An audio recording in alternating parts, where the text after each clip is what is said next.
Welcome to the Ages of Rock podcast with your hosts Bill Algie, Dennis Talbot, and Alan Tate. We are three guys who have one thing in common, a love of rock and roll. Our goal is to talk about all things rock. We hope you find this show intriguing, funny, and occasionally highly opinionated. Enjoy! Welcome to the Ages of Rock podcast. Bill, Dennis, and Alan here with you again this week for episode number 230, which is...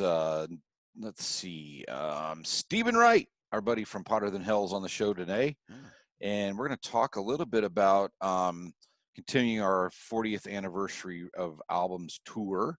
And we'll be talking about Ozzy Osbourne's Blizzard of Oz. First record post Black Sabbath, and pretty damn good record from what we come up with, I'm pretty sure. So now let's just go on the record because somebody's already saying, but it didn't come out until 81 in the United States. Yeah, it came out okay. in 1980 in the UK, so that's we're correct. Bite us. Now, suck it. Yeah. We're doing this. It's our show, our rules. You don't like it, well, go today. Find another podcast to listen to. No, please don't, really, because we would need you. So please don't go. Yeah, please. We don't want to lose a couple listeners that we have. All right, we're going to do some. So the beginning of this show is going to be a little different than the last one, than normal, because we kind of did a album acquisition thing with Steven, because he had some as well. So, but at the time, Dennis did not have. He had none. He'd bought like, I don't know, 5,000. I don't know what he did. No, I had none. He had none. He had none that day. So Stephen and I kind of basked in the glory of Dennis having none. So we're going to do a little bit of that here today. But just a couple of music things. I just got back from Nashville last night. Got back about 11 o'clock, and I just noticed in the background, I don't know if you can see it back there, but there's a box. There's a box that's from the Tennessee Whiskey Distillery. So, it's kind of weird. It's just Tennessee Legend Distillery. It's 6 bottles of whiskey fit in there, in case you're wondering. So my buddy and I split. If you bought 6, you got a little bit of a discount. So we each bought 3. So some moonshine and whiskey, so it was good. But went to Nashville. Just the idea was just to kind of hang out with some friends. We went down there and went axe throwing, and kind of weird. It was like a podcast kind of weekend for me, because we did axe throwing at the event. I mean, at the place right next to the event center. We did the first Rock and Pod Expo. Right on. Cool. In the strip mall there behind Cooters and that explains a lot, because when you sent that picture of that, I'm like, why did you send this picture? Because you never really explained why you sent it. You guys should have known. You should have just rolled up and went, oh, I didn't even realize you were in Nashville. I was just like, Nashville.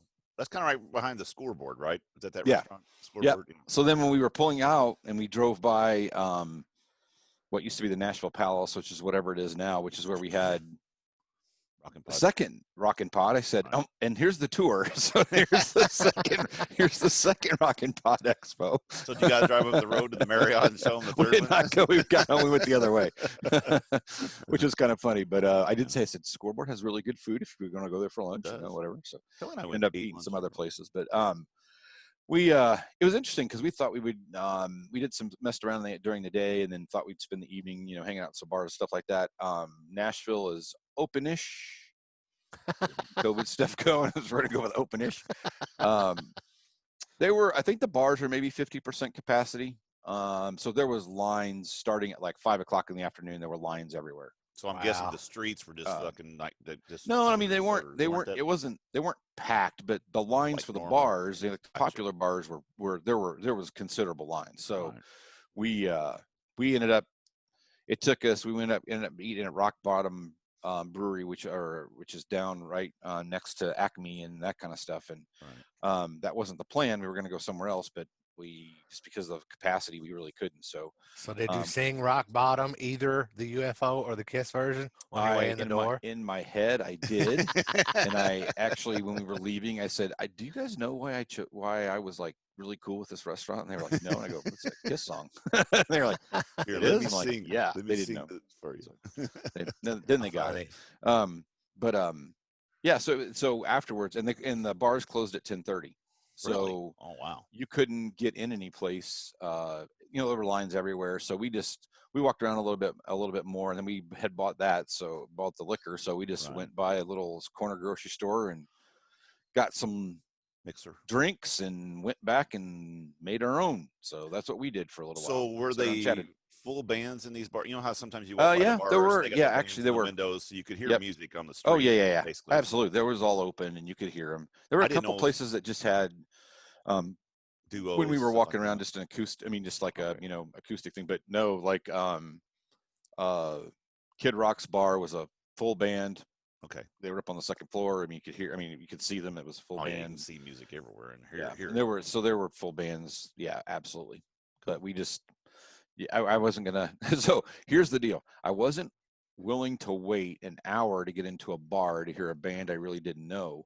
But we waited an hour and a half to get into Biscuit Love for some biscuits. The following day. So you remember that morning after the Rockin' Pod, we waited almost an hour, but it was good. Yeah. Biscuit Love is really good.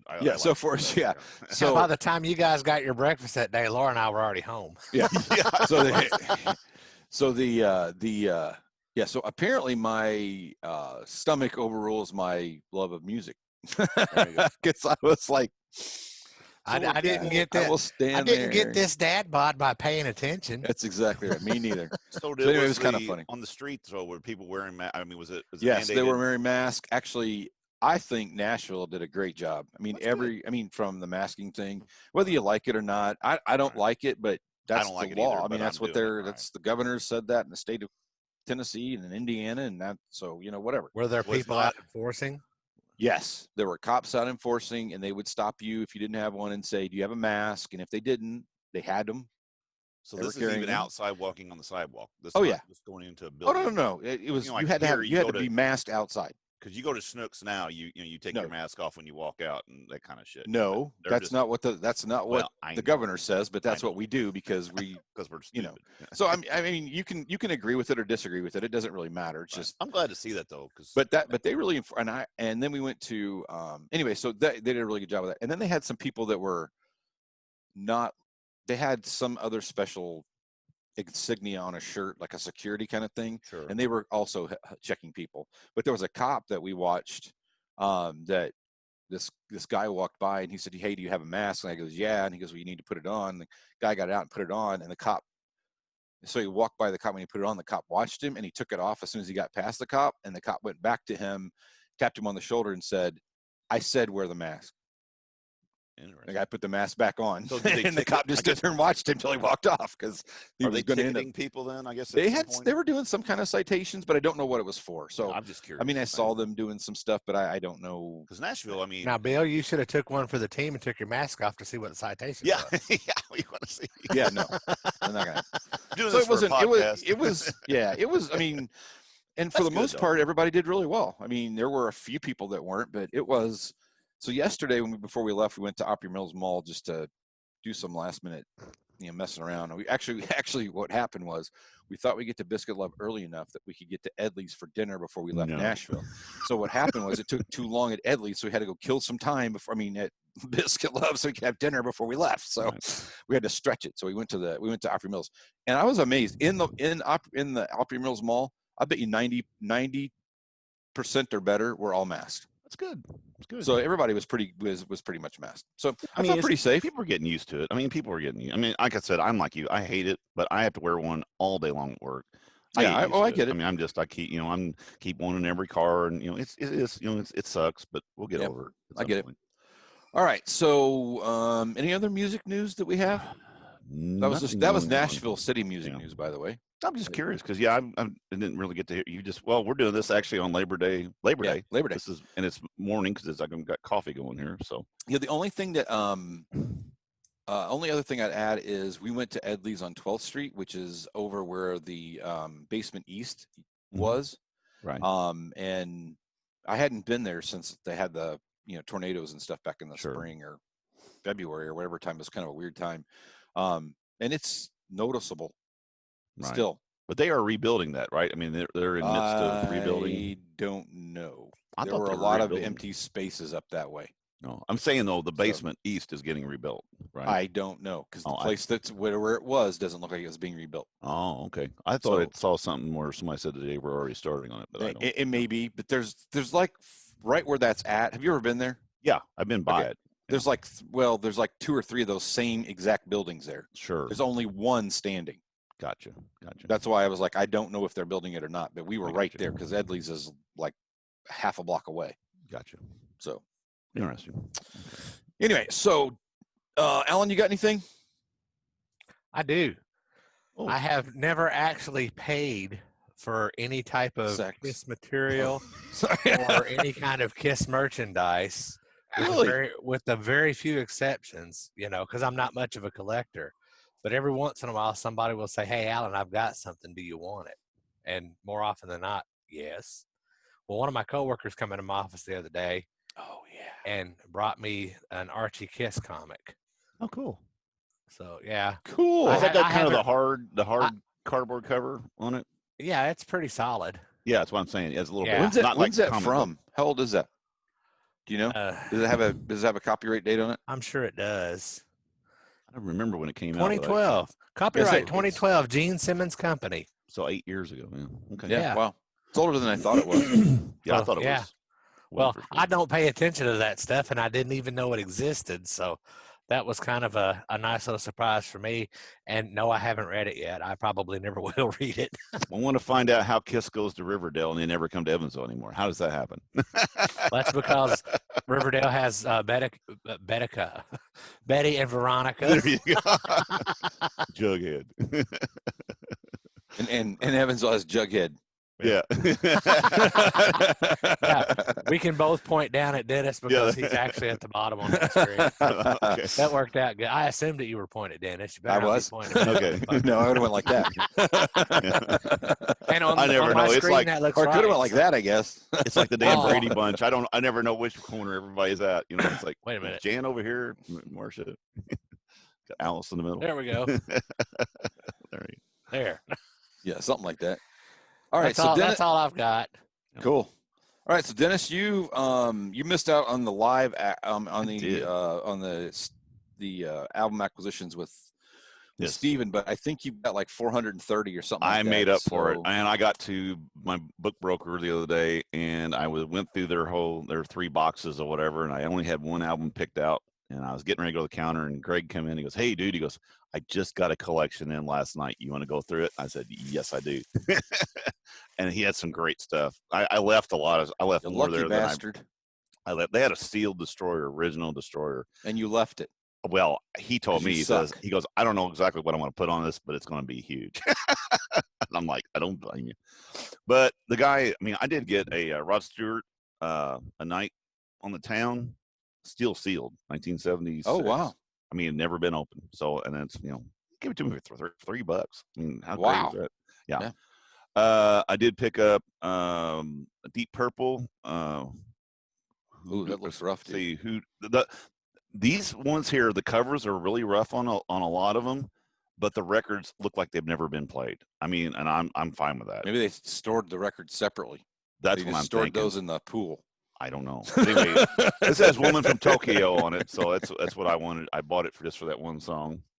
I cleaned all these when I got home, and how half of them didn't even need to be cleaned. They were just so nice. I did pick up a good copy of the Who's Next. Man, this is a great album. Bob O'Reilly, Behind Blue Eyes, Won't Get Fooled Again. It's just a great album. I might buy that record for a couple of. I'm not a big Who fan though. Well, never have been. See, the thing is, I'm not a big Who fan either, but somehow I've come across, and now I've bought almost every record that they got. No, I keep, and I get them cheap. This one here is cool. It's free. Hard. No, it's hard. Okay, the Who. This one has Eminence front on it, which I like. Is that a promo copy? Well, it has this thing that says Quiet X2 limited edition pressing, and it's a promotional. Well, that's cool. So I like buying promos. That'll probably I got a couple. It was like pristine too, so I like that. So, and I like Eminence front. Speaking of promos, I got Elvis Costello. I got a promo with it. It's even got a sticker on the bottom. It shows the thing. It's really kind of cool. This one's got Radio. It's a 78, but it's the Elvis Costello. What the hell is the name of it? This year's model. But I like Elvis Never Costello. Heard of it. Oh, it's good stuff. It's got you've heard Radio. Pump It Up. Pump it up. Trust me. All right. So I found this. This has actually got the original plastic on it. It's kind of weird. He put tape on every corner to do it, but the Doors, greatest hits. So, I'm not a huge Doors fan, but I did have this on cassette years ago. Cool, and it's got all your good tunes on it. So I'm good with that. He had almost every one of these down here, but I went ahead and just picked up a couple that I want, and these are in really good shape. Got Led Zeppelin 2. Record was in perfect shape, and Ron and I had just talked about it. I got a really nice copy of Physical Graffiti, which has Cashmere on it. I love Cashmere. Yeah. I'm not a huge fan like Kelly is of Led Zeppelin, but these records have these two have most of the songs I like. I finally, from Kathy, got my Fleetwood Mac Tusk. It came in. She sent it from New York, and I finally got a copy of it. It's real nice too. I haven't really listened to it. Don't like Tusk, but I like other songs on there.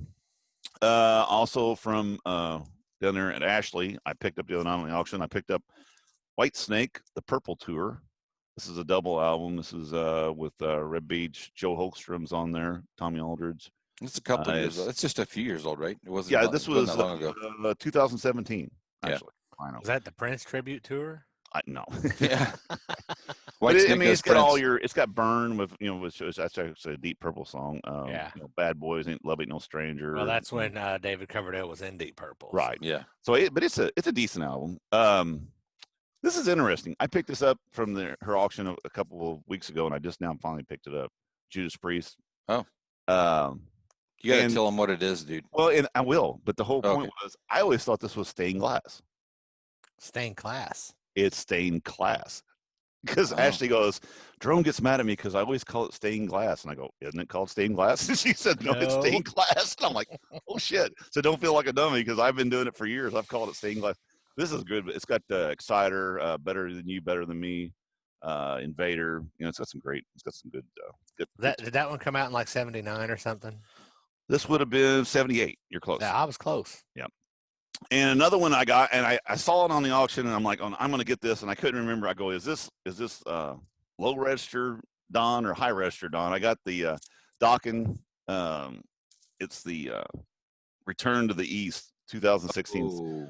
So this is low register Don. That's low register Don. I could have told you that. This is actually the one that was recorded. It didn't come out in 1980. It's low register Don. This is the one that was actually recorded. Part of it was recorded in the Badlands out in. Look at that. Look at the picture on that album cover. Right. Tell me that does not look like Gene Simmons in the movie Never Too Young. Sort of. But I tell you what, though, Docken's terribly unfortunate. Docken's kind of odd, though. It's almost like two different bands. When you get Don singing it, and the other thing is, I prefer high register Don, but I don't mind low register Don. And that makes sense. And what you got, it's funny. You got Jeff singing in the background. He's fucking nailing those highs, and then it's just a different take on the song. Yeah. So I don't really mind it. The only problem I have with the low register Don is when he tries to sing and he really just can't. Yeah. And he gets that. And he does that sometimes, and it's just like, dude, just stop. Just quit because I was actually not listening to the record, but I listened to it on Spotify, and I'm telling you what, like you said, there's a couple of songs. I think it was "Kiss of Death," and there was one other one. He tried to hit that high note, and it's like, Don, just don't go there. Even the bitching and moaning that we've done about Paul and all that kind of stuff. Right. At least Paul recognizes it and just like says, okay, I can't do that shit anymore. Listen to the record if you want to hear it. Yeah. I've heard too many of those Don things where it's just like, you got to stop, dude. But no, Jeff's singing in the back. Jeff's voice is still, spectacular. Yeah. So he's hitting those high notes, and it's almost like a different take on the song. So I give him a pass, and I don't mind it. But yeah, it's. I like it. It don't bother me. I do. What I do find funny is I find myself I'm singing along with it in the high register. Of course it's terrible. It's actually worse than Don trying to hit it, but it's fun. You can. But you're doing it in your car. You're doing it in your car, and you're not getting paid to do it. That's true. And you're also by yourself, and nobody knows. True. That's true. But it's kind of fun to say. It's almost like karaoke. You can kind of sing along with it, And it's right. Yeah. But no, it's a good album. So I was really lucky. I got it, and actually the guy. I left a bunch. There was some more Zeppelin. There was some, like I said, he had the Destroyer. He had, of course, a bunch of shit that I already had. He said, though, the guy was bringing the rest of the collection in last night, but he said he wouldn't be there till Tuesday. So I'm going to go in Tuesday after work and Yeah, you got to do yourself. You got to do your buddy a favor here and start texting him and going, "Hey, I can help you out. What do you need?" Right. Well, I'm just looking for like when I text you and go, "Hey, do you want this? Because I'm here and I have this. Right. Do you want it?" And you go, "No," and I go, "Okay." Right. Well, I should have, but I didn't. There wasn't really anything in there, though. I thought that you maybe want. I mean, it was like I said, a lot of this stuff. Episode, Dennis gets called out by Bill. No, I mean, I would have, but there wasn't really. I mean, there wasn't anything I thought you would like, though. Seriously, there was. I mean, there was a. He did have a sealed Ghost in the Machine police. Oh my God, are you serious? Yeah. No, I don't care. I didn't think you liked the police. And I almost bought it because I do have a copy of it, but it's an older copy, and I don't think it's that good. So I almost. That's actually the only police record I ever owned up until I bought Synchronicity. Yeah, he had on the album that not long ago, but right. I'm not. I mean, whatever. I like the police a lot, and he had like the Led Zeppelin stuff. I'd like to look through that, but that's yeah. Okay. Well, actually, don't worry about it, man. It's okay. He had in through the outdoor, but it had a big gash in it. That was the only one that had a really bad. And actually, there was a couple other ones that didn't have gash, but they had like kind of a scratch. You know, I'm not buying anything with any kind of surface issues on it. You know, period. Yeah. There's just I'm not going to do it. So there were some that had some surface scratch, you know, some just scuffs and stuff like that. And I'm like, I'm not even fucking with this shit. Yeah. And then some of them, I put some stuff away yesterday that I thought was pretty scuffed. And even some of the inner sleeves were so fucking, they were just falling apart. They were like dust, you know, they disintegrated. And I'm like, this thing has not been kept well. Like, probably humidity, you know, and not, you know, dryness. I'm like, fuck it. I'm just not going to mess with them. So yeah, if there was something big there, I would have hollered at you. But and then, like I said, the Destroyer sealed. He said he didn't even know what he was going to give for it, you know, or put on it. So I'm like, I don't know what it's going for. So you know, I looked on eBay after we talked the other day. I looked on eBay and there was one in there. Somebody had 300 or something on it, which I thought, no, I take that back. It was 180.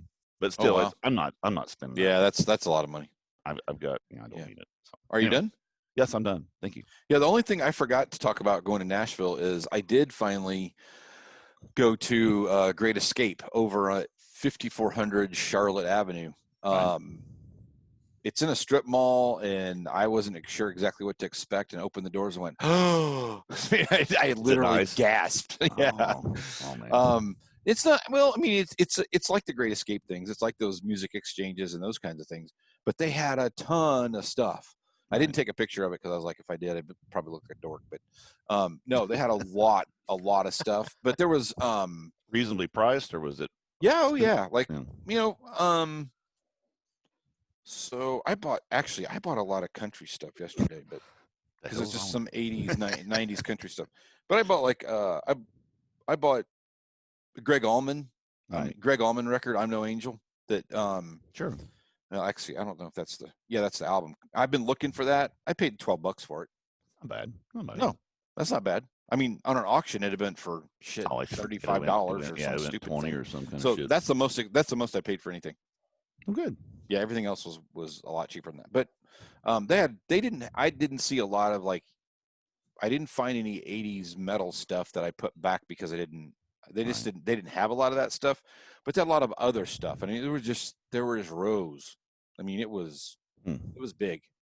Was it? And it was nice. We went to in Lexington. Remember that great big place we went to? That just kept going back and kept going back. You remember? Yeah, it was kind of like that. It was just a big room. Yeah, huge. So the next time you're down there, I'm gonna try to hit it. When you said that yesterday, you said you're going to the Great Escape. I thought you were going to one of those escape rooms. No. That's what I thought. I was like, well, have fun with that. No, but there's another one of those in Louisville too. Louisville up there at where that row of other things, and I usually get to go to that one. It's pretty nice, but it's pretty small. That one there is pretty small in Louisville. It's tiny. Right. That's up on Bardstown Road, right? Yeah. It may be a quarter of or an eighth of what that other one was. So gotcha. All right. So you guys ready? Let's do it. All right. Here's our guest, Stephen Wright from Potter Than Hell. Hello, guys. How are you? Doing great, man. How are you? I am awesome. You are awesome. Nice weather up here in Pennsylvania. Not too hot, not too cold. A little nice day to sit out on the porch after work, of course. But a little humid. Your room is awfully clean there, buddy. I don't know what's going on there. Well, I'm in the dining room. I usually record at my bar, but my mother-in-law's TV is so loud in there you wouldn't be able to hear me in the next room. Gotcha. Yeah, I just wasn't sure. It's awfully clean compared to Dennis. Oh, yeah. I had to move I actually had to move my monitor around so it didn't show all the clutter. It's still cluttered. I haven't got to We're just busting his balls because it's fun. Dude, we've been working. Toyota is kicking my ass, and I just have no time. When I come home, eat, take a shower, and I go to bed. And I don't have time to clean. So, and it's actually not cleaning; it's just organizing, disinfecting for COVID. Yes. Yeah. So, all right, Steven, you got some. Normally we do album acquisitions. So you got a stack. I do. This is what day is today? Today's Wednesday, right? Tuesday.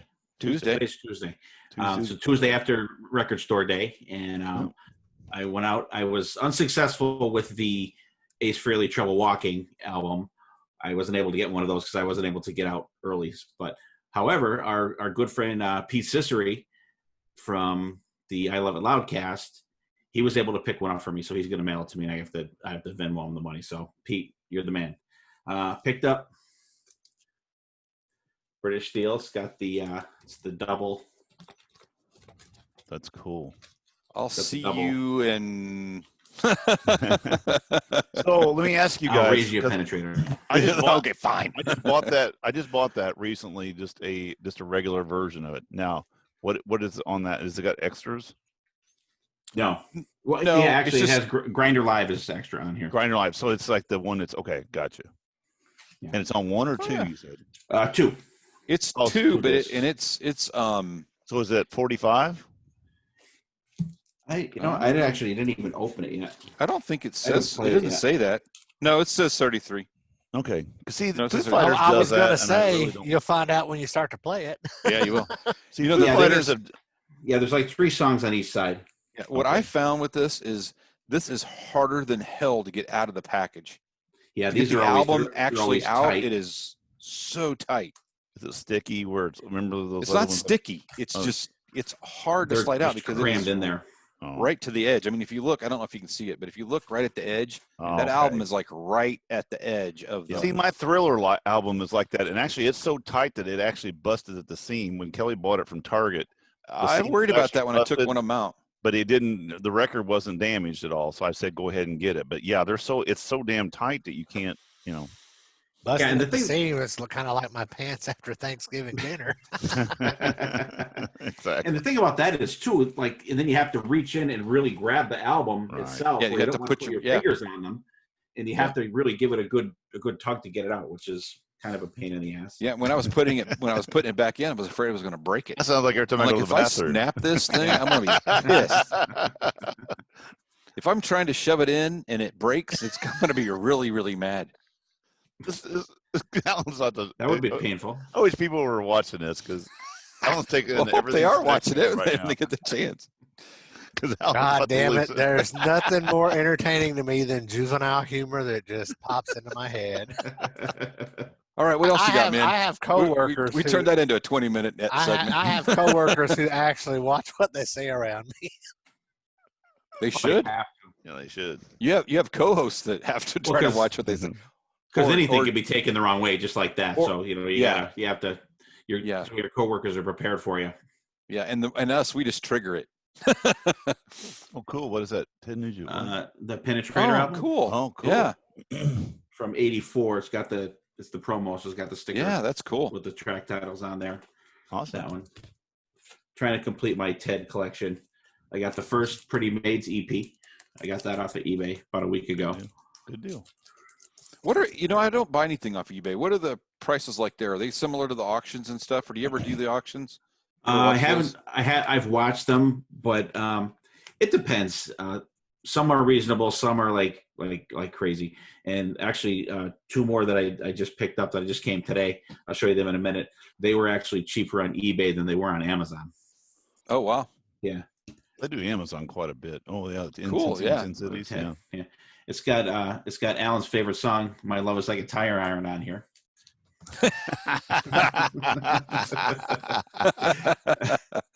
There you go. Hey, I picked this up. It's in excellent condition. It's actually on my turntable, but $8. Oh, wow, that's good. I thought it was a joke when I saw it up on the thing. Was that on eBay? No, I got it at our local record store. Oh man. Yeah, these I haven't even opened yet. Promised Land. That was like $26, and they're more expensive on on Amazon and Queen's the classic. Oh wow. Yeah. 1890. So that's some of my latest ones. There's a bunch more, but I'd love they're to like get the main Warning. ones I just picked up. I want to get Warning on vinyl, and if you can find it, it's so expensive. Mm-hmm. It's ridiculously expensive. Yeah. So is the EP. The EP's like $30-some. Wow. Yeah, Operation Mindcrime is another one. Those are like $60. It's like buying the Skid Row. If you ever see Warning anywhere, get it for me if it's reasonable, and I'll pay you guys for it. Actually, at the record show I went. Yeah, the record show I went to this weekend, I saw they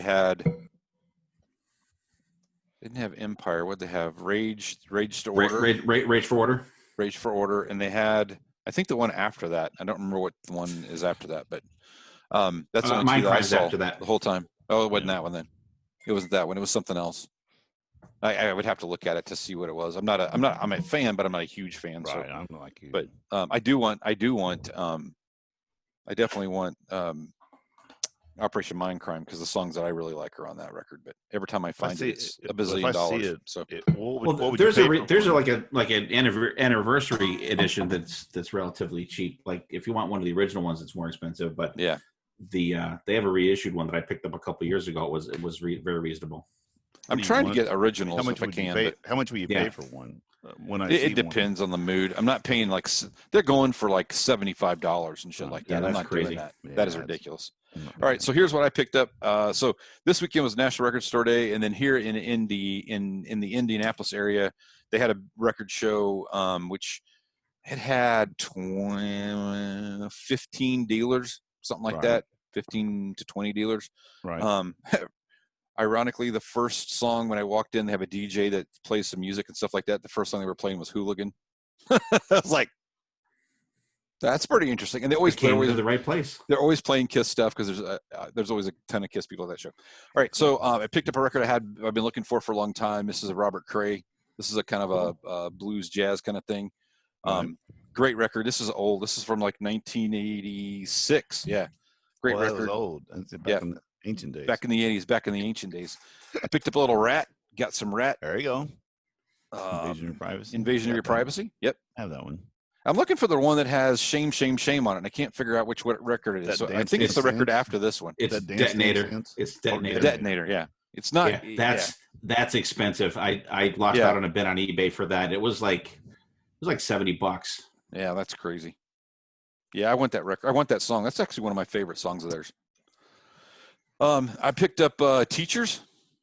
A couple of soundtracks. Picked up Teachers. $3. 38 Special. Yeah. It's got a lot of great stuff on there.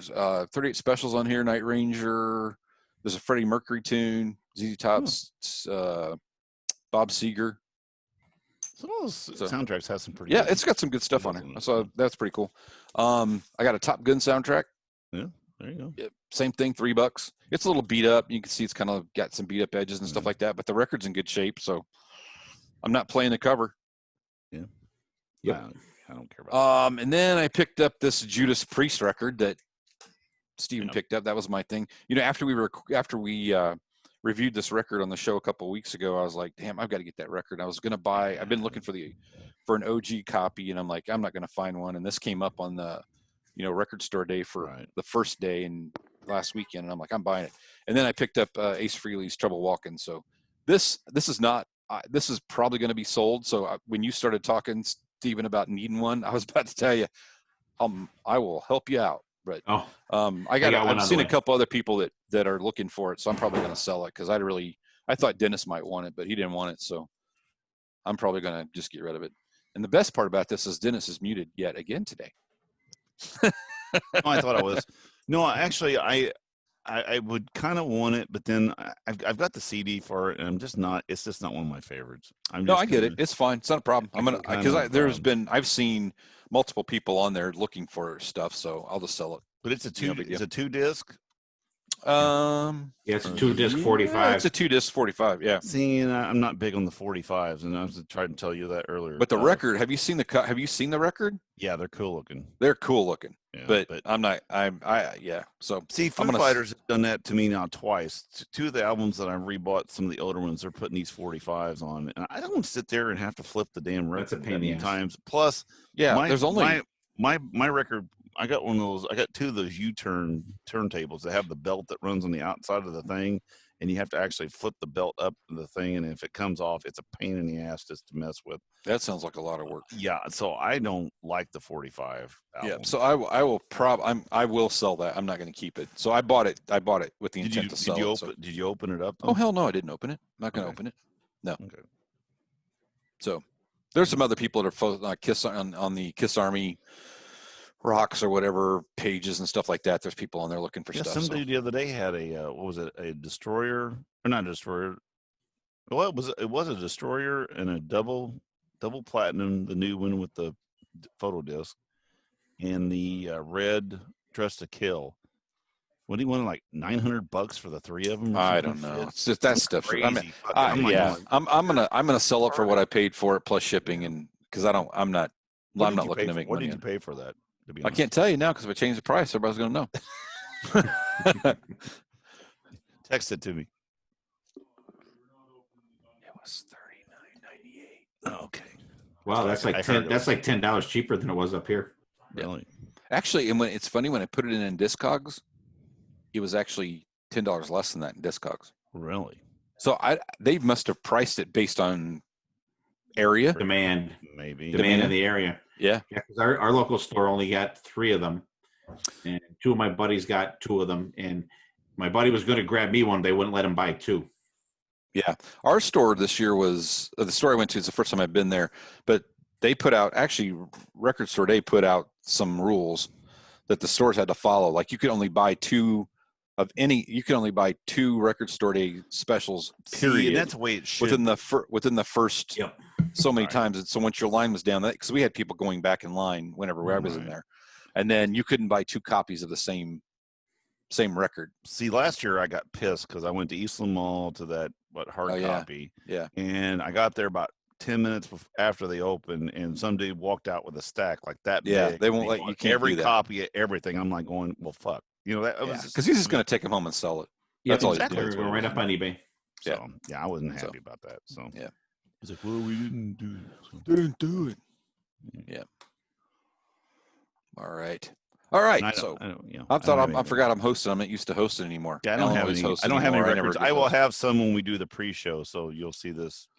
You already know what I have. You've already seen it. You've already seen it. Yep. But it will be a surprise. Back to the future. But these guys will be a surprise. So anyway. All right, so tonight we invited Steven to come on and talk about our 40th anniversary continues for records. Now, Alan, for those of you not watching, Dennis is showing the not 40th year version of that record because he buys 180 gram ones that are because 30th anniversary. Yeah, okay, it's 30th. Anyway, I have copies. It was on Amazon. It was original one. I should have grabbed mine. I have mine in the other room. Yeah, I have mine. The original one. Just didn't grab it. Yeah, I don't have an original. So yeah, I have 2 originals actually. So there you go. I have an original CD. Does that count? Yeah, it does actually. It's great. All right, so we're going to talk about Ozzy's Blizzard of Oz. So little background, and then we're going to get into review. And Steven, just what we do, in case you don't know, we're going to go through this track listing, talk about each song, what you liked, what you didn't like, if you trashed it, whatever. Usually somebody will say best song on this side, worst song on that side, whatever. So that's kind of the plan. So a little bit about this record. This is the debut album by Ozzy. It was the first record after he left Black Sabbath, or got booted from Black Sabbath. Released on September 20th, 1980 in the UK, and then in March 1981 in the US. But we're counting it as 1980, so because it's our rules, and that's what we're doing. This is also one of 2 records that was recorded with Randy Rhoads prior to his death in 1982. So the other thing from Wikipedia says in 2017, it was ranked 9th on the Rolling Stone list of 100 greatest metal albums of all time, which surprises me. I didn't even know Rolling Stone ranked metal records. I thought they just, never mind. I have a thing with Rolling Stone too. Me too. So we'll just go ahead and pass on that. So this was I was not a Black Sabbath fan really until a little bit later. But I remember hearing this at first, and I was like, wow, this is really a great record. And then I never bought it. I never bought it on record. I had a buddy of mine that had it. I never had it on anything for a long, long time. But it's a good record. It definitely has some big tunes on it. It's got a couple things on it we're going to talk about and go, what the hell? But there you go. So let's get it started. Alan, we're starting with you because you usually go last. And we'll start with Steven because we should. I was going to say, let's start with he's our guest. He's the guest. And I don't mind going last because usually no problem. Well, okay. What do you want? Do you want my history with the album too, or just we'll start with the songs, or what? Well, you know what? Let's start with your history, and then we'll go to let's start with history, and then we'll go around, and then we'll start the albums or the songs. How's that? Okay. Yeah, I was aware of Ozzy at the time. A lot of people will say they had an older brother or sister that was an influence on them musically and stuff. Like my brother was more of a hits guy, like radio type stuff. So it was actually my one of my best friends, his sisters, his older sisters.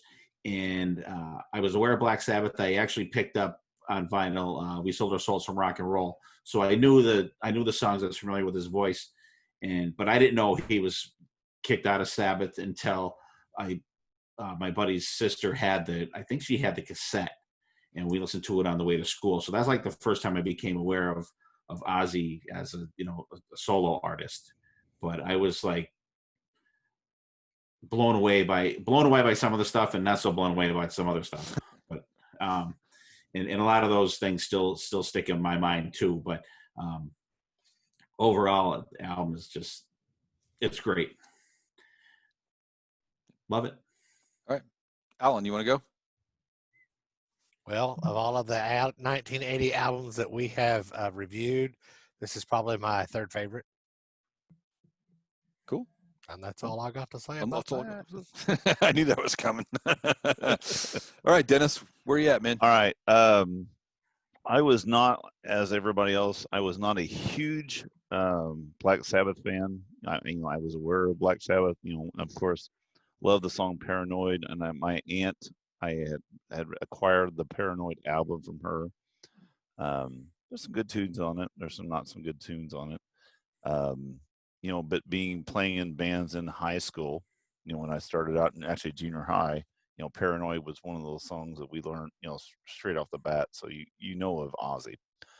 I was also one of those kids that went to the grocery store with my mom every week, and I kind of went from comic books to the Hit Parader, Circus, those magazines. So whenever of course you're getting not like the internet where you're getting stuff exactly the day of or even almost before it happens.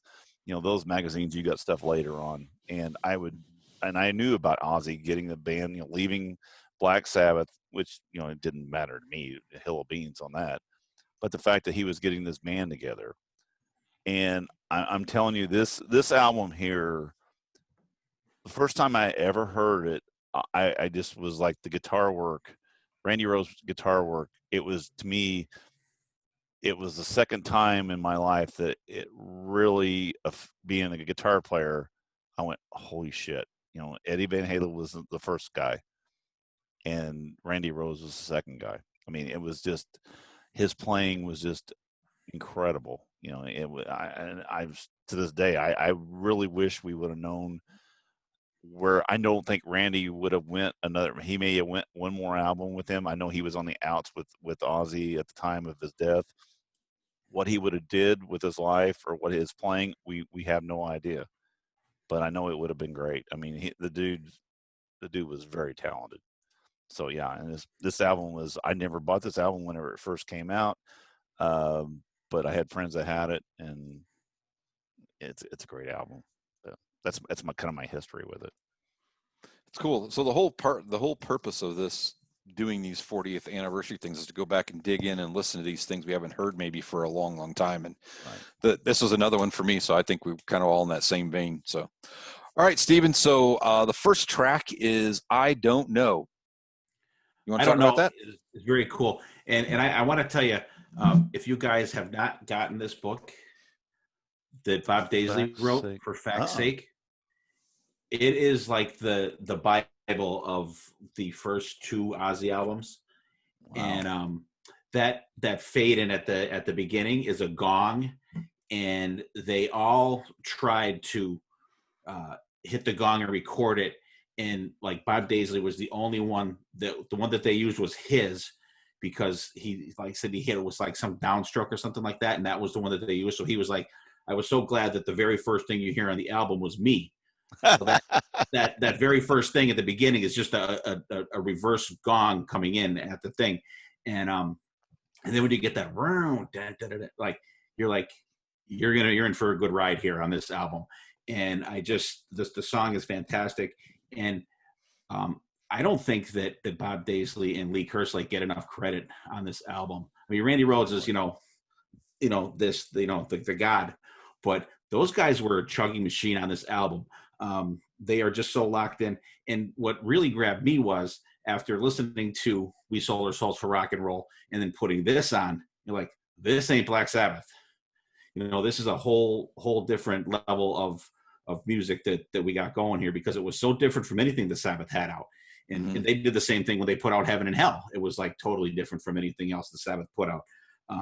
The solo just like tears it up on this one. And I like right at the last chorus when he's singing I Don't Know, he does this, it's like a scratchy effect that he does. And when I did listen to this album again for the show, I went and I listened to the tribute album of the songs that they did from the first album, and he does that scratchy thing live too. So and he pretty much sticks to the album on there. I think it's fantastic. I love the song, the cool echoing, the I don't know, no at the end.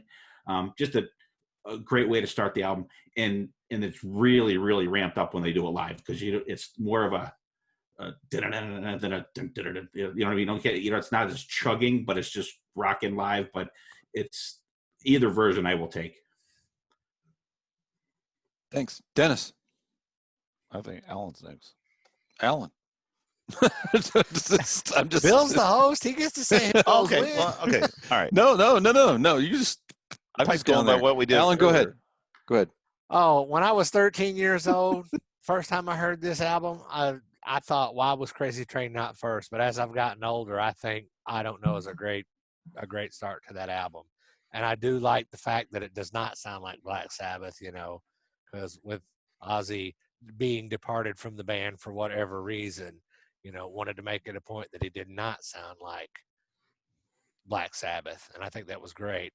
And I agree with what you said about Bob and Lee. Those guys are great musicians. They're great songwriters. And I don't think Ozzy could not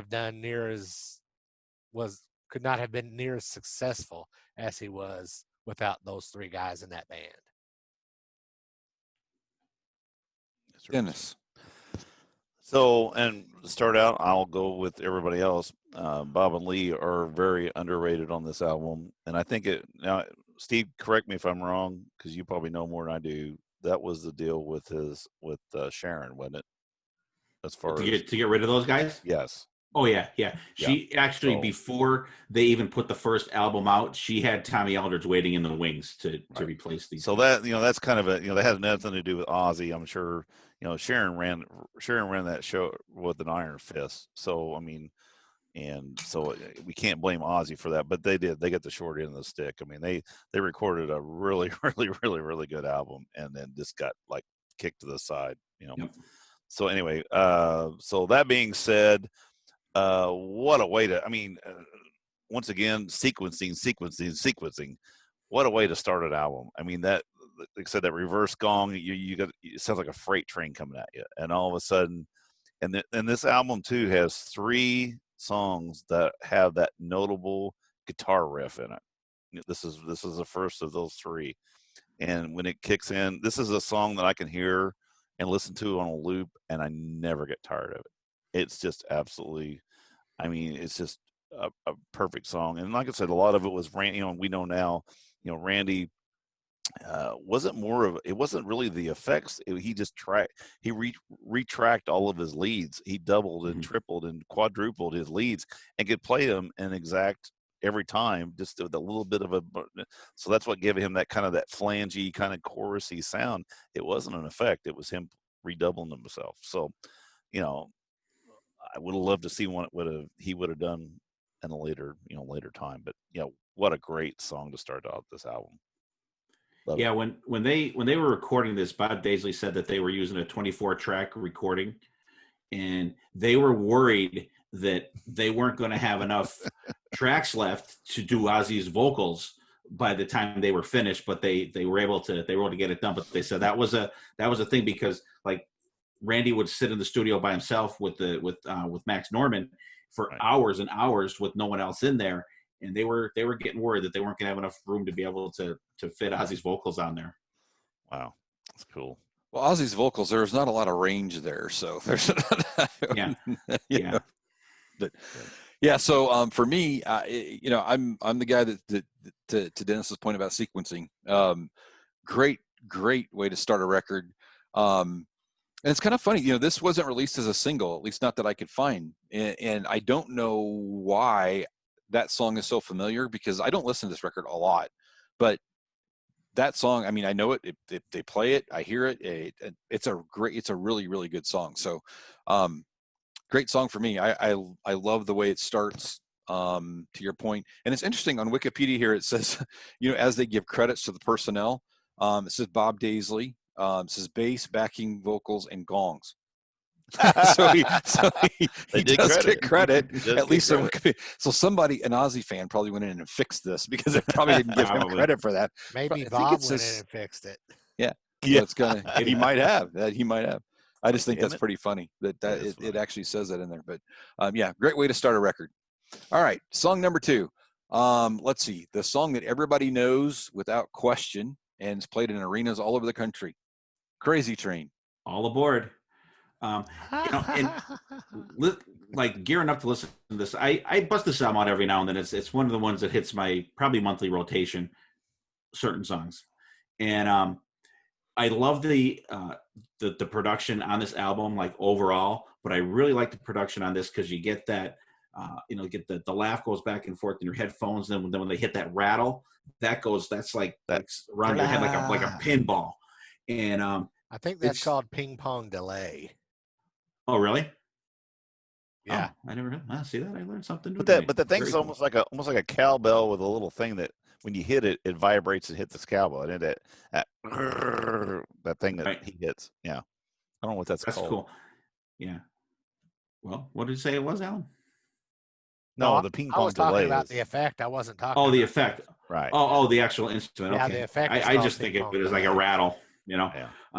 But great song. And the thing that I like about this album as a whole, the songs that they still play live, like throughout all the years, you don't mess with the solos. The solos are the solos that are on the albums. You may get a little other pinch harmonic or whatever from Zach that he goes crazy with that shit, but like they do not mess with these solos on these on these songs, and they kind of remind me of how people say that Ace Frehley's are their hummable solos. You could do the same thing with Randy Rhoads. They're ripping, but they're very melodic, very harmonic. Even when he's tearing it up, it's something in your head that you could, you know, almost sing along to. And just a great song. Overplayed a little bit, absolutely, but I don't skip it when it comes on. Like there are certain songs of that caliber that, like, if they come on Sirius XM, I'm like, next, you know, hit a different station. But that one I will always leave on. You beat me to it. Oh. You can go first next one. No, the only thing that I was going to say in addition to what you said is same with me. I don't skip that song when it comes on, even though, you know, there are maybe 10 songs that I can hear over and over and over again and never get tired. And for me, that's one of them. Dennis? This one should have the skip factor built in, like some of the AC/DC songs and some of the Guns N' Roses songs that I know and have played a million times in bars. This one here still hasn't quite got there yet. I mean, it's still a one that I will not skip. The one thing that I always hated when we did play it in the bar is because I would always make that. Okay. Yeah, I would always make that sound, that sound, because I was like, I want that sound in there. I want to have that stupid thing, and because Cake uses that thing. You ever heard the band Cake? They use that thing all the time. I mean, every song they got some kind of point where they play that little instrument. Anyway, but yeah, this is iconic, guitar riff number 2 for this album. Everybody knows this song whenever it first starts. It's one of those ones like with Alan, talked about in his DJ thing. You start playing this song, or in a bar, it comes on, people fucking lose their minds, that kind of shit. The only thing I always hated about playing this song in our band was our guitar player was good, but he wasn't that good enough to play. And when this is one of those ones that, man, if you're going to play this son of a bitch in the bar, every guitar player is sitting there going, okay, here we go. What's going to happen? And some nights he did okay. Some nights he got pretty close. And some nights, but it's like there's a couple of songs that are like that. There's a Pink Floyd song that's the same way. I mean, if you can't play that whole solo note for note, just shut the fuck up and don't play it. Move on. Move on. But anyway, it is a great song, and just, like I said, Randy Rhoads' guitar work is great. The bass playing in this thing, Bob's bass playing is amazing, and Rudy did a good job on the road playing the same stuff. So anyway, let me interject here real quick. Sure. I got on the Google. And I typed in that instrument in Crazy Train. What is it called? A vibra slap. Vibra slap. There you go. Vibra slap. Vibra slap. You buy that from Adam? You buy that from Adam and Eve or something? We have to call our buddies from over there on Shout It Out Loudcast and ask them if does it come in like multiple colors and everything? I mean, you get like a pink and you get a green or. I think Tom put I Love It Loudcast, right? That's crazy. Anyway, yeah. All right, so for me, Crazy Train, I'm kind of in the same boat with Dennis on this one. It depends on what my mood is, if it comes on the radio, if I skip it or not. But there's a band that I go see, Hairbangers Ball, and if they play this song, I just go ape shit bananas, because live it is freaking awesome and loud. It is great. But to hear it on the radio, sometimes I'm just kind of like, yeah, okay, I've heard this 5,000 times. Right. But unlike Dennis, last time we were listening to Back in Black, we did that, and he's like, I can't, I'm just skipping it. It's just over. And I'm like, nope, listen to that one every time. So it's kind of funny how we differ. It's just a personal chance. It is, yeah. But it's not a skip. I mean, on the record, listening to it on the record, it was great. I didn't skip it for sure, but in the car, I'd probably go, we'll see what else is on. Right. All right, so Stephen, how about let's throw a ballad in there? What do you think? Goodbye to Romance. This is the one where I want to run out into traffic. Oh, really? Not a fan of the song. It's just too, I don't know, too mushy. The solo in it is really good. I like the synth part, the da-da-da-da at the end. I like that. But, and they played this song forever. I had to actually look back to see. They didn't play it on the last tour that we saw, the No More Tours tour before everything was canceled. I saw 2018, I think we saw them play. And they didn't do this one, which I'm very glad. But, if you look at Diary of a Madman, You Can't Kill Rock and Roll is so much of a better song than Goodbye to Romance. I don't know why they didn't play that song. Sure. I would much rather see that one. But this was kind of his kiss off to Black Sabbath, like Goodbye Guys kind of a song. So I think that's probably why he has a soft spot for it and they play it. But I don't care for the song at all. This is definitely a skipper for me. Wow. If the tempo in that song was just a little bit faster, it would not be a skipper for me. Interesting. This is going to be quick. Well, actually, I like the song. Actually, I like the song a lot. I think in the terms of sequencing, you just had your mind blown for 2 songs. This one here just kind of slows the shit down just a tad. This is where Dennis has to stop and have a cigarette in the afterglow. Yeah, it's like, yeah, that was nice. Well, actually, 12 years ago, yes, I would have, but I don't smoke anymore. Anyway, but no, and what Steve says too, the guitar, the solo, once it gets into that solo, that's a sweet solo in that deal. It's got a really odd bass sound to it. I was listening to it today on the way home, and again, I was like going, it's just kind of the whole album's got kind of a weird sound to it. You know, it's an 80s album, so it's not going to be as highly technical as some of the new stuff. But anyway, go ahead, Steve. Oh, I was going to say, it's funny that you said the bass sound on this album, and Bob says in his book, he says this is the only song that he played a different bass on. I'm going to say, because it sounds different. I mean, it's got more of a plinky, it's almost a Fenderish kind of, I don't know what he played, but it's got a real tone. It's real tony. But no, I mean, the song doesn't bother me at all. It's just different, but it's nice to see a little bit of a different side of Ozzy. So that's what I think about it. It's okay. Yeah, I like the song actually, and I like the fact that you know, kind of where it's positioned on the record too. Yes, it's not a skipper for me at all. It's probably one of my favorites on the record. I just like that it's just different. You know, it's a softer side of Ozzy kind of thing, I guess. Yeah. And yeah. And to your point, Stephen, I saw that same tour, and that's the only time I've ever seen Ozzy. Me too. The tour you were talking about, and I was blown away. And actually, I took Lisa to that show, and she was like, I was trying to find somebody else to go, and she's like, well, if you can't find anybody to go, I'll go with you. And she really enjoyed it. We had a great time, and it was, you know, he was reading off teleprompters that were about the size. They were 75-inch TV or 80-inch The letters TVs. are as big as the KISS sign behind you. They were huge, man. They had to be. But it was. I'm so grateful that I got to go to that show, because it was really, really well done and a good show. And I missed not hearing this there, but the rest of the show was incredible. So that was the only time I got to see him. So unfortunately, that'll be it. So I kind of wish that he did that song, because it would have given me a chance to go to the bathroom. Yeah, I wish we'd have done that song too, because I like that song. Yeah, he could have left out Crazy Train. No, I'm just kidding. Yeah, like that's gonna happen. Yeah, really. Well, because we went to see Sabbath the year before, when he did that last tour with Sabbath, and I had never seen Sabbath with Ozzy before. I had seen them with Tony Martin before, and Ozzy is just, his enthusiasm when he's live is just infectious.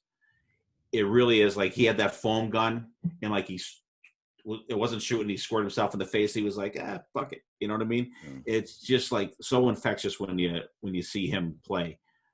It's funny you said it, because I remember saying something to Lisa about it. I said, I don't think I've ever seen somebody look like they're having that much fun. He's like a kid up there. Working that damn hard. He is. You know, he looks like he's having a ball. He's spending 22 hours a day with Sharon, and he gets 2 hours away from Sharon. That's true. He's probably like, yeah. I'm the Prince of Darkness for 2 hours, and then I gotta go back and be a slave to that bitch. And it's kind of funny, because even that he poked fun at himself on our tour about being called the Prince of Darkness. You know, then he made a couple of comments about it, and he's like, I'm the Prince of Darkness. There's all this light. You know, you made some comment like that. It was pretty funny. All right. So we got a little short solo here as track number 4, which is called D, obviously by Randy Rhoads. Yeah. It's named after his mom, I guess. His mom's name was Dolores, and they call her D. It's like a little short little ditty, and I think it's a great contrast to the song that comes up next. You know, just as the bling at the end, and then you get that again. You know, like because you had the 2 Ripper songs, then you had the slow song, then the little you could call it the intro to the song, and then you kind of get that right where after the gong on I Don't Know, you get that right back and again, and the album takes off once again. Yep. Alan. Personally, I am not a fan of instrumentals, and this one is no exception. I respect, what Randy did in it, but it does nothing for me. Yeah, I think Randy did it just because for his love of classical music. I know that when they were even on tour with Ozzy, and him even being a guitar teacher, every town that they went into, he would look up in the directory and find a classical guitar instructor and go take lessons. I mean, he was very, very into that type of music, and I think that's maybe what he would have went into after leaving Ozzy. I think it's a really cool little ditty. I know that I was just talking to Rod the other night. He has a friend that can play that thing absolutely note for note, and that was his thing. But he said he practiced it forever, to just get it perfect, every little nuance in it. But like Steve says, here you go from Goodbye to Romance. It kind of slows you down after this. You're getting your head fucking smacked for 2 songs. Goodbye to Romance kind of settles you out a little bit. Then D just kind of sets you in this mood, and then bam, the next song, and the last song on the first side, and way to, but we'll get to that here in a minute. But anyway, D's a nice little ditty. Yeah, I like this. I mean, I like the song. I like the instrumental piece. Does it fit on this record? I don't know. That's kind of the weird thing. Well, I guess I don't know if it's on the record because it's the opener. But but does that instrumental fit on the record? I'm not sure where it fits on the record. But as you guys talk about it, and I hear what you're saying, I do get it. It does have that impact whenever the next song comes on, and maybe that's why it was sequenced the way it was. There maybe some brilliance behind that, but it's not. I didn't skip it when I listened to it. I mean, through my phone and stuff like that at work and things like that. It's only I'm gonna say as quick as it. It's not very long. I don't even think it's a minute. Yeah, and it's 46 seconds. 46. So okay. it definitely wasn't a skipper. And actually, when I listened to it the first time, I thought it was the intro to Suicide Solution. So, because that's what it kind of sounds like, but obviously not. So there you go. All right, Steve, back to you. This last track on side 1, Suicide Solution. Great enter to side 1. There's a great Randy Rhoads guitar song, but there's really no guitar solo in this song. You have that kind of that echoey thing in the middle of the song, and you have some cool effects on as the song's going out. But wine is fine, but whiskey's quicker. I mean, fantastic. It's just a great song. I love the vibe of it. I love the kind of, it's got a groove to it, I think, too, that you don't get a lot in the Ozzy catalog, but I like it. This song is one of my favorite ones. Like I said, there's no solo in it, but it's just great. I think it's the song that Randy would solo like after, I think. So I think that kind of made up for that live, but great song. I think it's fantastic. Great side enter, especially the way that it fades out to the end of the side when you listen to the vinyl with all those effects. It just, kind of just fades it out. Good. Couldn't have said it better myself. This song, I really wasn't that familiar with it until it got all of that going to court and, Ozzy being blamed for people killing themselves or whatever. Get the gun. Shoot. Yeah. Was that supposed to have backwards messages in it? Well, or were they forward messages? Like subliminal messages, I guess. Subliminal, yeah. I listened to it again on one way home today with earphones on. I'm like, I can't hear. I heard shoot. That's all I heard. But wasn't it? If you played it backwards, was this a backwards song, or was it just in the He said it was a forward subliminal what's the word I'm looking for? Subliminal message. Well, subliminal message, but just a suggestion. Subliminal suggestion is what they called it, I think. Yeah, I just thought it was great when they got called up. Well, they weren't saying shoot; they were saying shoop. It is a tribute to doo-wop. I think that's exactly right. All right, is it my turn now? Yep. Okay. Yeah, what a great way, like you said, to end this album. This is the third of the trilogy of the great guitar licks on this album. I mean, this is watch it. And but anyway, it's a. I didn't like the song whenever this album first came out. It was one of those ones that I did skip because I really wasn't into it. But the more I listen to it, the more I like it. What's interesting is, and Steve brought this up, as being that it's not a guitar big lead for Randy, it wasn't no spectacular shit going on here.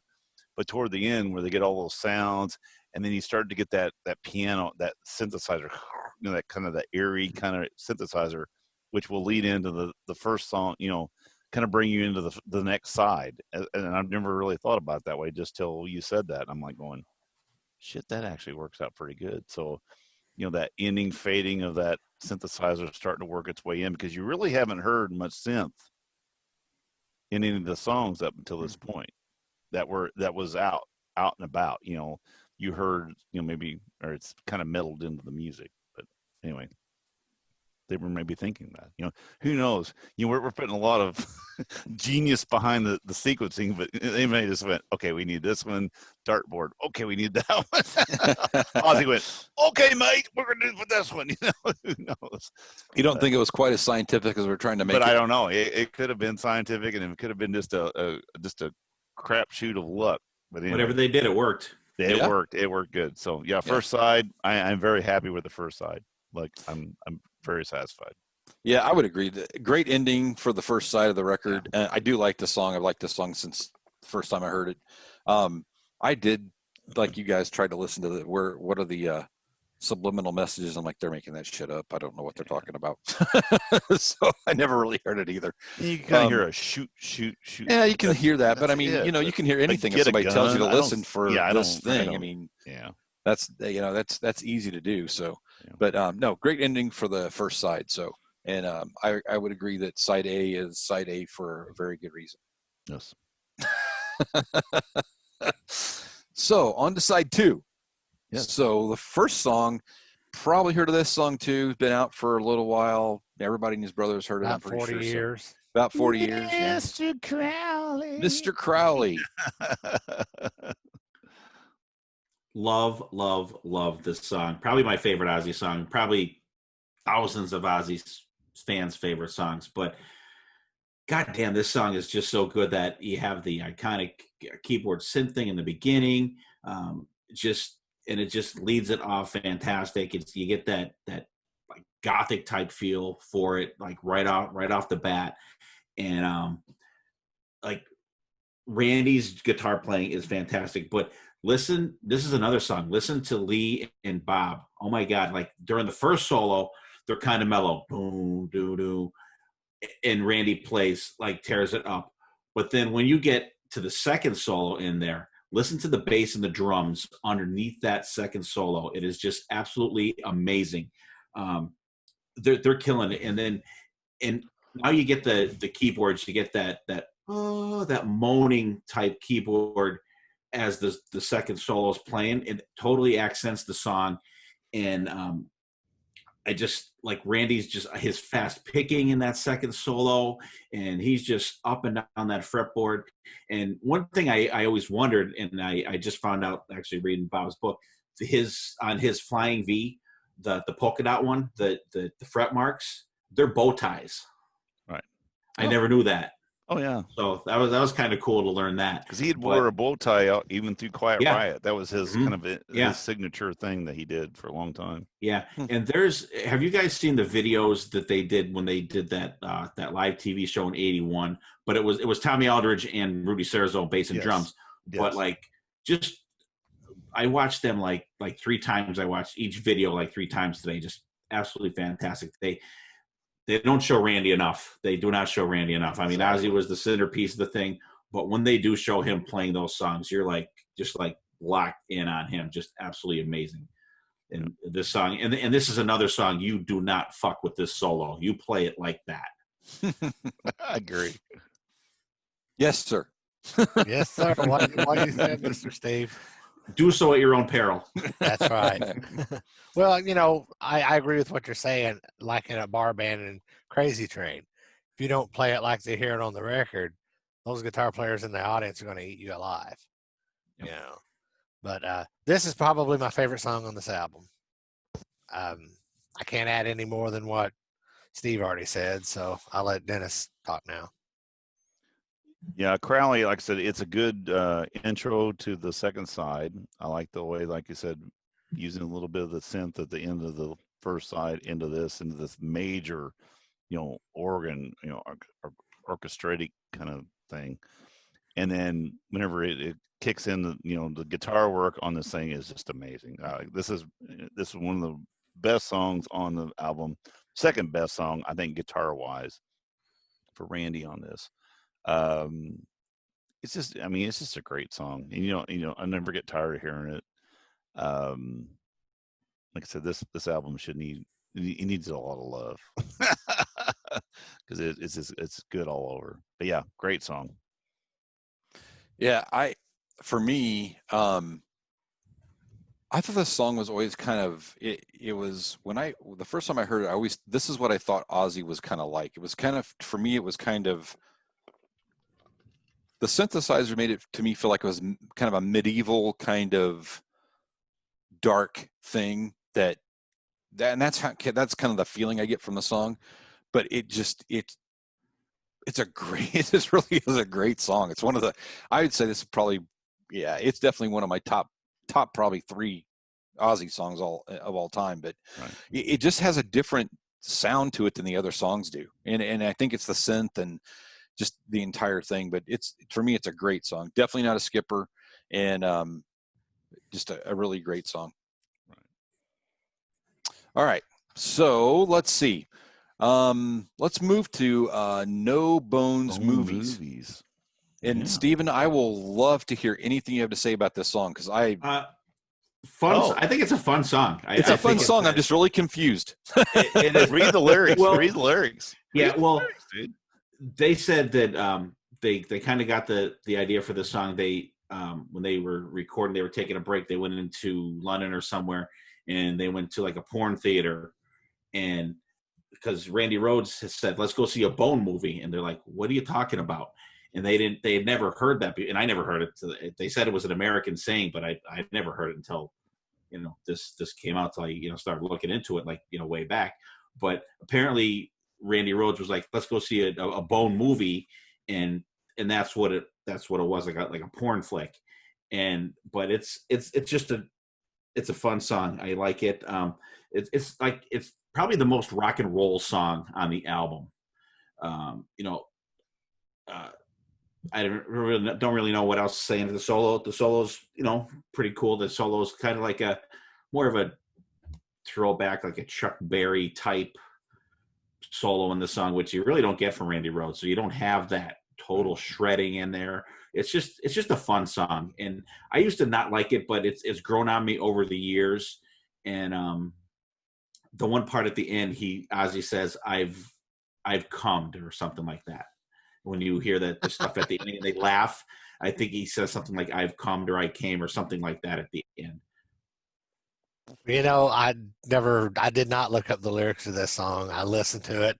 I've never really been a big fan of this song, and I didn't realize that it was about a porno flick or whatever, but it reminds me of that song "Dirty Movies" by Van Halen. So, it kind of cracks me up that those correlate to pretty much exactly the same thing, and I don't like the other one either. So there's that. Yeah, if you actually look at the lyrics to it, it talks about like somebody who is like just basically just all immersed into porn, because it's No Bone movies, and he talks about everything he just can't, everything has to do with porn. But that being said, like you said, Stephen, this is one of, I think, 2 of the rock songs on this album, kind of poppy rock, if you want to call them that. It's the second best poppy rock song on this album, I think. We got one of those coming up, but it like you said, it's a fun song, and you're coming from, of course, sequencing again. You're coming from Mr. Crowley. This is this dark, just kick, and then this is an extended song too. How long is Crowley? It's what?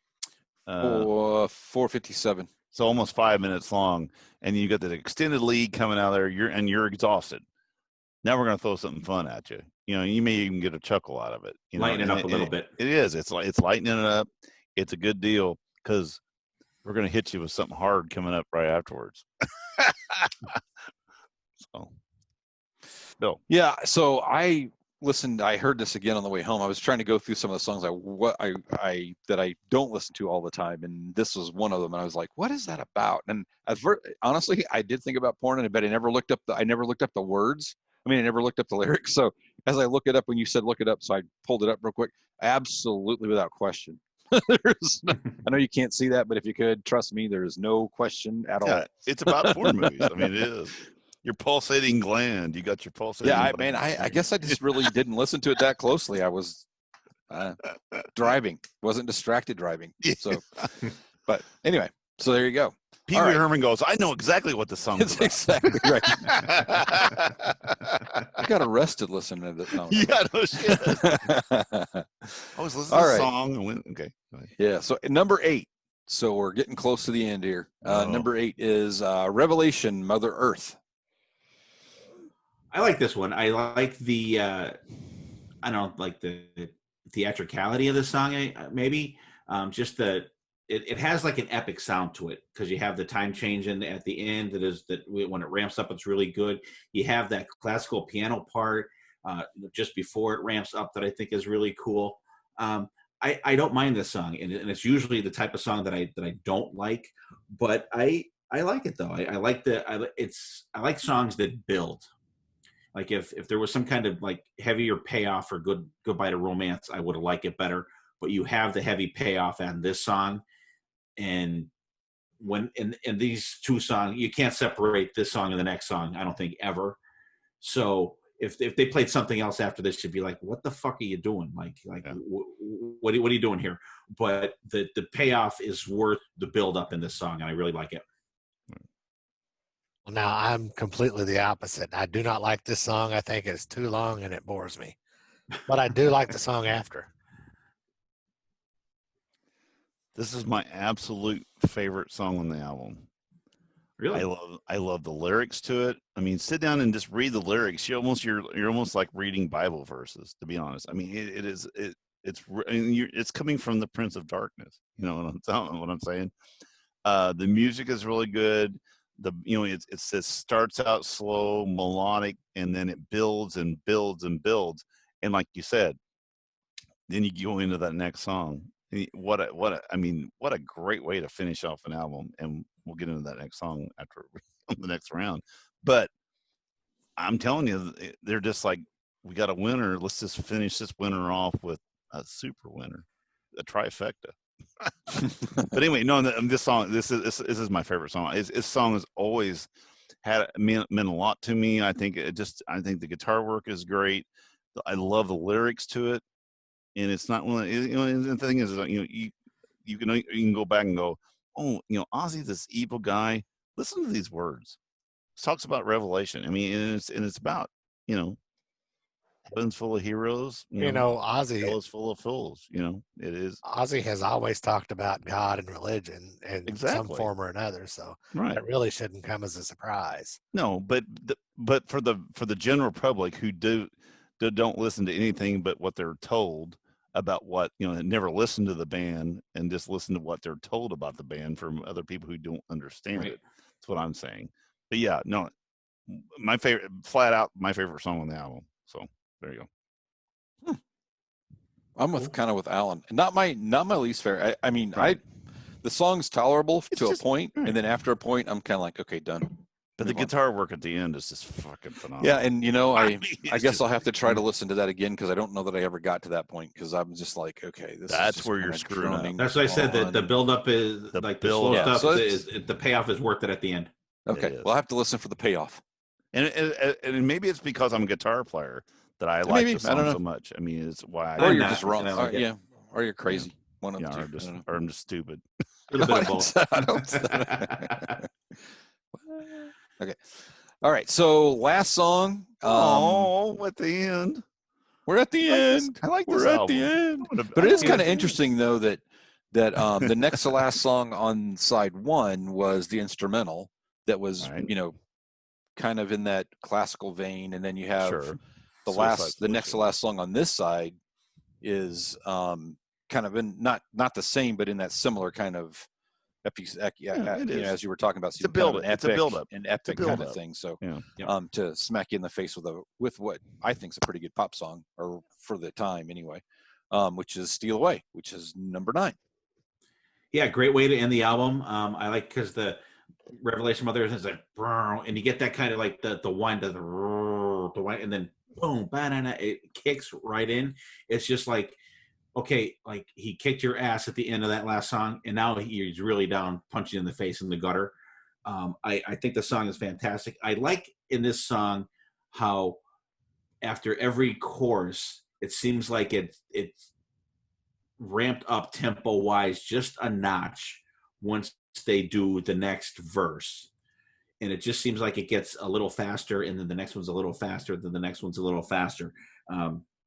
Just the song just rips. The bass and the drum fills in this song are just fantastic. I can't say enough how much I really enjoyed digging deep into this album, just listening to the bass and the drums in this, of what a masterpiece that this band was.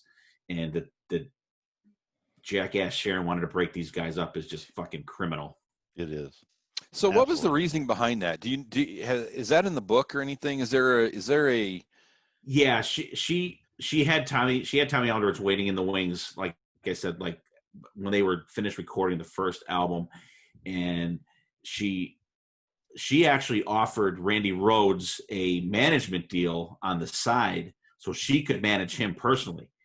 And she knew where the talent was on that part. Yeah. And her and Jet, like they cut their percentages and everything. Like Ozzy got 50%, and those guys split the rest of the percentages and stuff like that.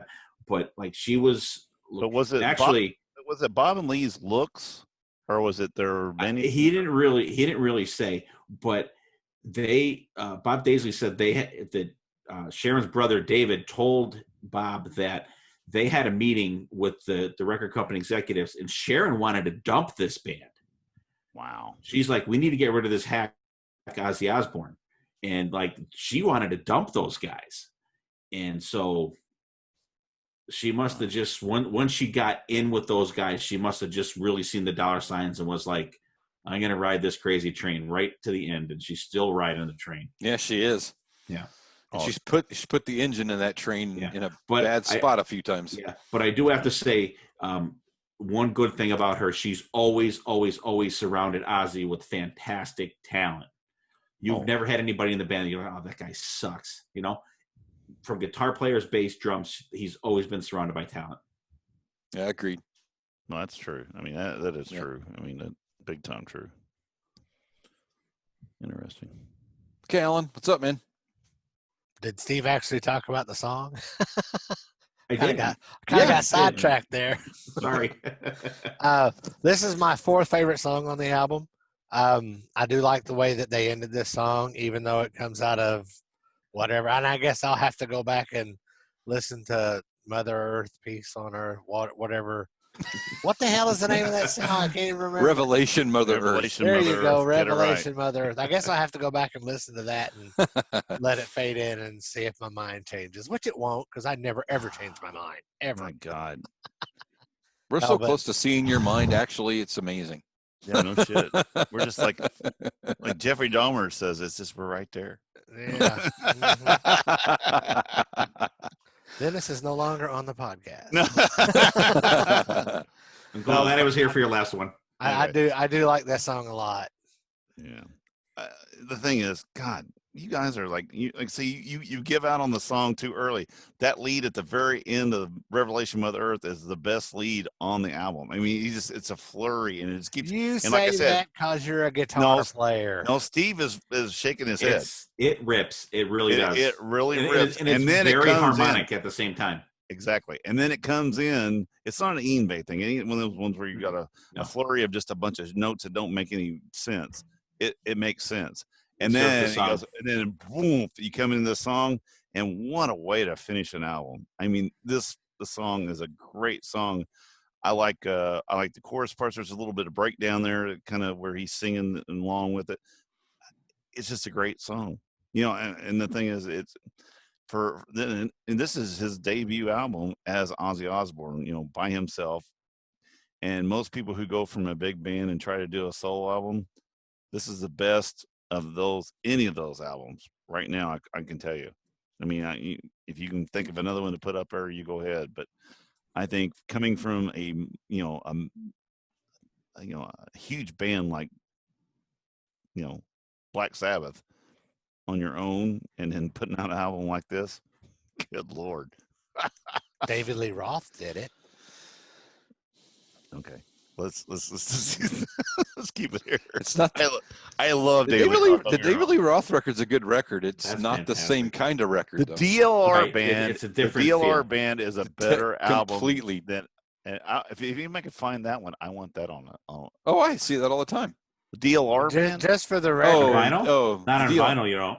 No, No. It was probably in that era where they were It's making. It's in the 90s. They were making vinyl. The DLR band. That's a great album. That's fantastic. So it is a fantastic album. And just for the record, pardon the pun there, I just said David Lee Roth just to pull your chain, Dennis. Oh yeah, but no, David Lee Roth. The DLR album is a good album. It's a Weekend with great the album. Babysitter. It is. It's just fucking awesome. But anyway, no, I mean, Ozzy, there's a little golf clap for you. I mean, Absolutely. that was, I mean, as far as coming out in a solo situation, I mean, you knocked it out of the park. And then what did you do with that? You made a much more albums that were just as good or probably better. I think the second album was just as good as this one. I'm not as big on the Jakey Lee deal, but I think that the first two Ozzy albums are just phenomenal. And it's funny because the Jake E. Lee stuff is the stuff I like best. But that's what you came into too, though, right? That's when you really started listening to him, though. Well, no, Blizzard of Oz was my introduction to Ozzy. Okay, solo. I thought maybe I thought you said before that Jakey was your introduction, but More Skippers on Park at the Moon, though. For me. There are a couple, but there's some good songs on there though. Over the Mountain. There are. I wish Over the Mountain would have been on this album too, because that would have made that album just, a kick-ass album. But all right, great ending to a great record. That's how I would call it. It is perfect ending. Wrapped it up. Bill. I thought it was a really great record. All right, anything else about this record we want to talk about? Great really. start. Yeah. Long solo career. I want to listen to it again. No, for sure. Yeah. Steven, thanks for being on the show tonight, man. We really appreciate it. You brought a lot of knowledge because, dude, if I was having to carry this, I got no book like what you have, and I've been like Wikipediaing the hell out of this thing. So is Lee still living? No, he passed away last year. Oh, was it? Okay. Yeah. Yep. Okay. And I had thought he had. Now Bob's still living, right? He's still living. Yep. Okay.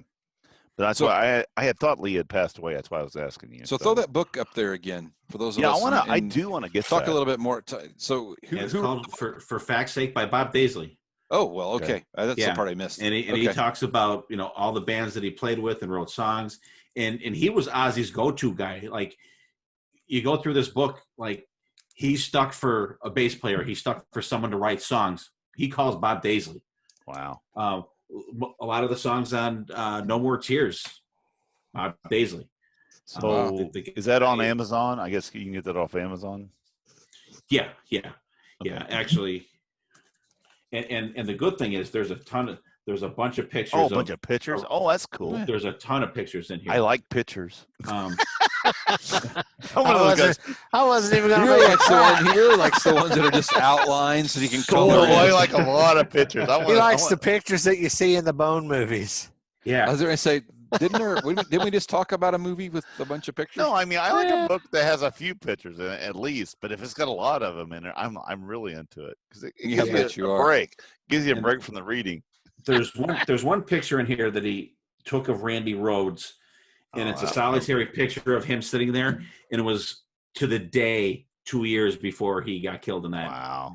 Oh, wow. And it's sad, and I go to the picture, and it's like there's like a sad picture, And it's kind of creepy when you see that picture. And it was like 2 years to the day that he was killed in that plane I'm crash. on one of those Randy Rhodes Facebook pages, the Randy Rhodes Remembered or whatever, and they throw all these people, like they'll find these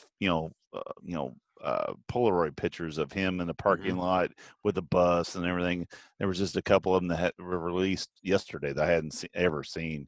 And I mean, the kid was what, 24, something like that. When he got killed. He was a kid. I mean, he was a fucking kid, and just, I mean, absolutely changed the rock. I mean, to me, for a guitar player, he was another Eddie Van Halen for me, and it was just so sad that we didn't have him for long enough to get more out of him. Yeah, and he was walking away from this stuff too. He was going to do like 1 or 2 more albums with Ozzy, and he said he was done. He was really delving into the classical stuff. Oh, and can I say something real quick too? On top of this, when Rod and I watched because we're all big fans of the Ozzy.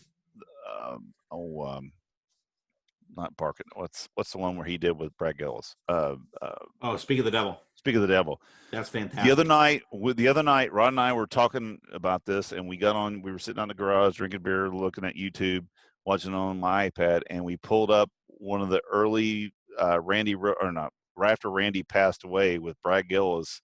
There was a whole concert with Brad Gillis, and was that the first one that you did after? Not playing that shit from the Black Sabbath stuff, actually playing the Randy Rhoads stuff. And Brad Gillis absolutely tears the fuck of that shit up. I mean, that dude, he had balls this fucking big around, because to jump up on stage with Ozzy to a bunch of fans that just lost their hero and be able to pull off and play that music and do as well as he did. And the thing is, he did it very close to what Randy did, and as good as Randy, but also put a little bit of Brad in there. Yeah, it was phenomenal. Also really, wasn't that really? Was that the first show that he did? No, the first show they did was Pat Travers. No, Bernie Torme was the Bernie Torme. I'm sorry, you're right. Yeah, but I mean the first show with Brad Gillis, because that was the first show with Brad Gillis was actually an hour from where I live in Binghamton, New York. Was the first show with Brad Gillis. Yeah, and that was. Because I watched a documentary that had that in there, and he only found out about that gig. He got signed for that gig like not long before the gig. I mean, it was a couple days. Weeks. It was days. No, it was days. It was like days. It was days. And I'll tell you what, in the album "Speak of the Devil," those are my favorite versions of those Black Sabbath songs. He fucking kills it on there. Oh, I know. Brad's just phenomenal. We like I said, we had been watching a Night Ranger with that one live in Chicago here recently that they just put out, and then we got to talking about him with Ozzy, so we were able to pull up that. We watched that whole concert, and but I did find out too, Brad is the only person in Night Ranger that's played on every album of Night Ranger. Mm-hmm. There has been some other people have moved in and out and whatever, but he's the only person that's ever played on every album of Night Ranger. Jack Blades has not played on every. Nope. They did that. No? They did Feeding Off the Mojo with a guy named Gary Moon. Yep. He was the bass player and the singer for that album. He is the only person that's been on every album. Wow, I had no idea. Because we were looking up Jeff Watson, because they had the Kelly Carey. Kelly Carey playing guitar. Kelly Keggy. Carey Kelly. Carey Kelly was a guitar player. No, Kelly Keggy is the drum player. Yeah, the drum player. Oh, yeah. Sorry. Because Jeff Watson wasn't in it, and so we were thinking, because Rod's like, I think he's dead. And it's like, and we looked him up. No, he's still playing. He played with Dennis DeYoung and some of his solo stuff. But yeah, no, but we saw Carey Kelly playing with. I actually saw him playing with Alice Cooper. He played with Alice Cooper. He's a really good player. That dude can play anything. But he was doing all that. He was doing a lot of Jeff Watson stuff. He was doing, his all of this, big 8-finger pull-offs and shit. It was cool. Anyway. All right, we got sidetracked. Rabbit hole. Shocking. No shit. It happens. All right, Steven, pimp your stuff, man.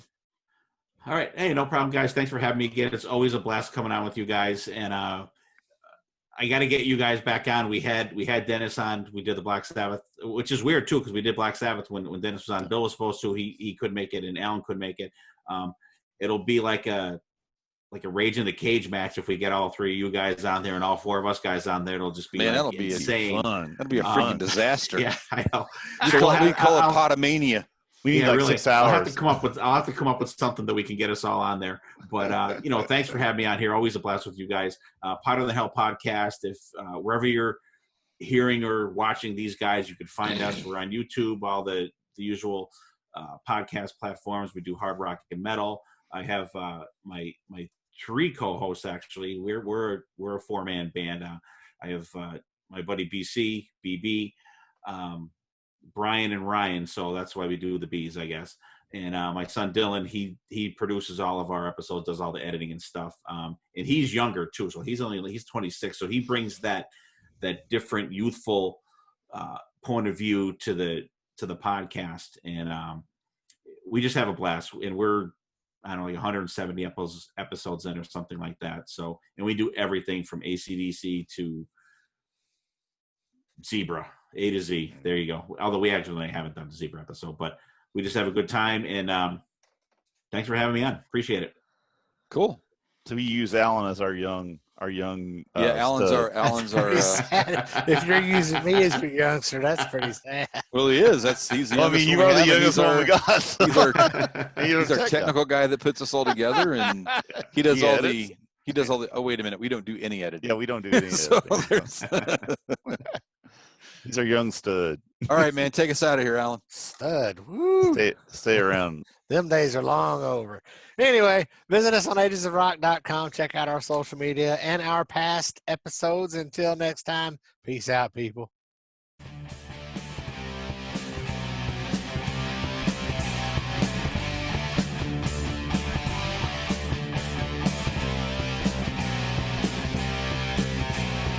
Thanks for listening to the Ages of Rock podcast. If you haven't done so already, be sure to subscribe to our YouTube channel, like us on Facebook, and most importantly, tell all your friends. Remember, you're never too old to rock. Until the next episode, peace out, folks.